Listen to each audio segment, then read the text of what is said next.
धारा 370 क्या है ये जानने के लिए 42 साल पीछे जाना होगा बेटा।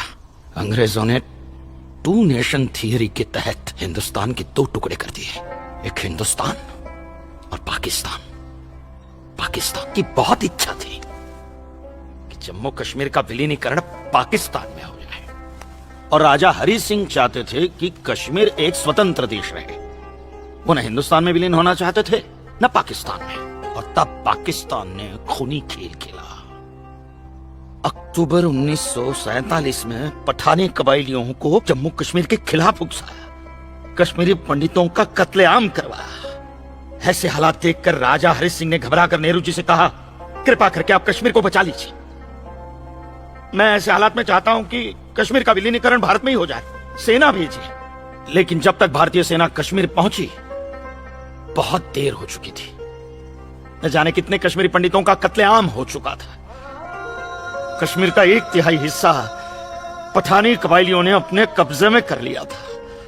लेकिन अपनी इस नीच हरकत के बाद भी पाकिस्तान बाज नहीं आया। पठानी कबायलियों और भारतीय सेना के बीच युद्ध जारी रखा पाकिस्तान ने। संयुक्त राष्ट्र सुरक्षा परिषद के 3 सदस्य आयोग की रिपोर्ट पर 13 अगस्त 1948 को पठानी कबायलियों और भारतीय सेना के बीच युद्ध विराम घोषित हुआ, और यह तय किया गया कि कश्मीर समस्या का हल जनमत के आधार पर ही होगा। सितंबर 1951 में मताधिकार के बाद एक बार फिर जम्मू कश्मीर के भारत में विलय की पुष्टि की गई, मगर इसी दौरान शेख अब्दुल्ला ने अपने हाथों से धारा 370 का ड्राफ्ट तैयार किया और नेहरू जी को सौंपा।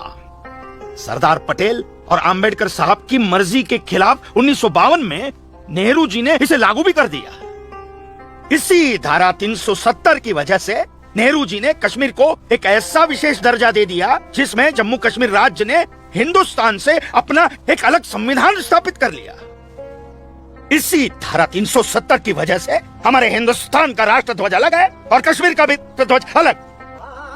इसी धारा 370 की वजह से कश्मीर की कोई भी महिला यदि भारत के किसी भी अन्य राज्य के नागरिक के साथ शादी करती है तो उस महिला की नागरिकता समाप्त हो जाती है। लेकिन यदि वो महिला अगर किसी पाकिस्तानी नागरिक के साथ शादी करती है तो पाकिस्तानी नागरिक कश्मीर का नागरिक हो जाता है, हिंदुस्तान का नागरिक हो जाता है। इसी धारा 370 की वजह से भारत के किसी भी अन्य राज्य का नागरिक जम्मू कश्मीर में जमीन खरीद नहीं सकता, व्यापार नहीं कर सकता।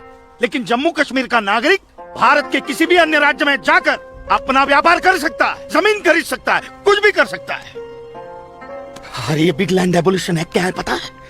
यदि जम्मू कश्मीर का कोई भी मुसलमान जमीन ठेके पर लेकर खेती करता है तो कश्मीर की सरकार उस हिंदू को बिना मुआवजा दिए वो जमीन जबरन उस मुसलमान को दे सकती है। ये है बिग लैंड एबोल्यूशन एक्ट, ये है धारा 370-35 से, और इसी का नतीजा है ये गिरधारी जी का फैसला।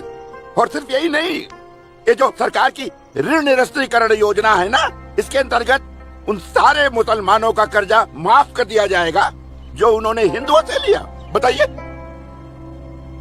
सरकारी नौकरियों में